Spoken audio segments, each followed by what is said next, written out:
We're joined in the media center now by Greg Anderson, who drove to the #1 qualifying position in Pro Stock in his Summit Racing Equipment Chevy Camaro with his 6.585 at 209.62. It's your 81st #1 qualifier of your career. How special is that, and how important is it for you to get off to a hot start here? Well, it feels great. When you come to the Winternationals, and the same thing happens every winter. When you don't have major rule changes, you're scared to death. What has the competition done over the winter? What kind of gains has everybody made? So this year, incredibly scared, incredibly worried, not knowing where everybody was going to be at when we come to Pomona. It's been a huge challenge to change over.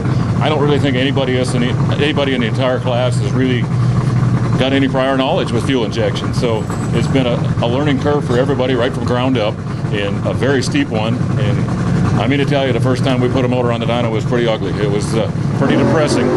So to be where we're at right now versus that day, I think about 2 months ago, we've come a long, long way. We've learned a lot, and I couldn't be prouder. Couldn't be prouder of the guys around me. It's just been a great team effort back at KB Racing, and a lot of help outside the building also. So feel fantastic, and I knew when they changed the rules like that. I don't remember. I came up here, I think, 3 months ago on Saturday night after qualifying #1, and I might have shed a tear or two knowing that was the end of carburetors. But right now I'm able to forget about it. I'm able to move forward and move on and embrace the new challenge and learn to like EFI. So I can't believe I'm saying that, but I'm learning to like it. Was there a part of you that when you hated it so badly wanted to actually like it? Yeah, I don't know how to explain it, Bobby. I'm from Minnesota. I'm a stubborn person. I don't like change, I guess, and it's major change. So especially at the age I'm at, and a lot of the guys, Jason also, we're not spring chickens anymore. So to completely change our world like that, rock our world, it was a shock. But I think finally we came to grips with it. We had a great trip overseas to Kuwait and visited the troops, and I think that really helped get Jason and my mind straight about what we had to do when we got back home. So I feel fantastic about the whole team, the progress we've made, and to qualify 1, 2, 3 with our 3 KB Racing teams. That's quite an accomplishment. I don't know that we've ever done that. I don't know that we've ever done that as a team. So it's quite a feather in the hat, and I'm a lucky man to be behind the wheel on one of these fast hot rods. They're great to drive. These Summit Chevys are a dream to drive right now. The cars probably are friendlier to drive than they used to be. It's a little bit less RPM, and it seems, if I look in the past, that if we were to have trouble with tire shake or whatever, it always happened that last 400 or 500 RPM of the range. That's where all the stuff broke loose. So we don't have to deal with that right now. They're a little bit safer to drive. They're a little bit easier to tune, I think. And that's because of that. I think when you fast forward 3 months or 4 months or whatever, the competition is going to be tighter than it's ever been in Pro Stock. And we knew that probably it spread out a little bit when we got here to Pomona, but a couple, 3 months down the road, it'll be tighter than ever. And everybody's going to learn more as we go forward. And we're certainly nowhere near calling ourselves fuel injection experts right now, but maybe 6 months down the road, we'll feel we know a little bit more about it.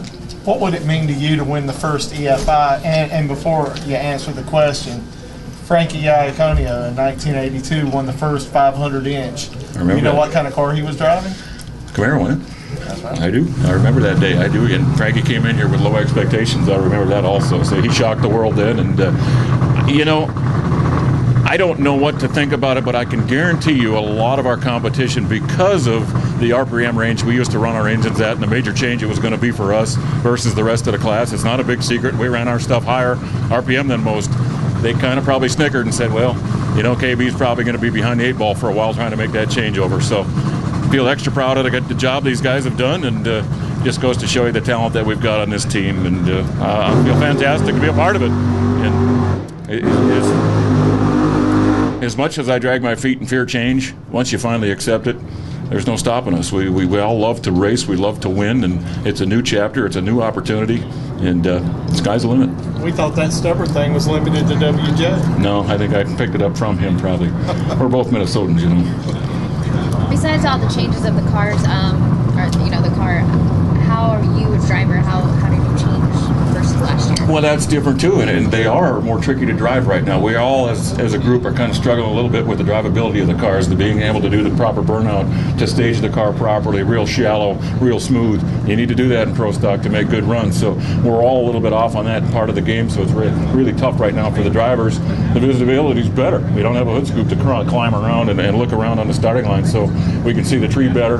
So, there's really no excuses as a driver right now. Once you get that car staged, you should be able to do a good job. So we'll see if we can do that tomorrow and be the first to win the new fuel-injected Nhra.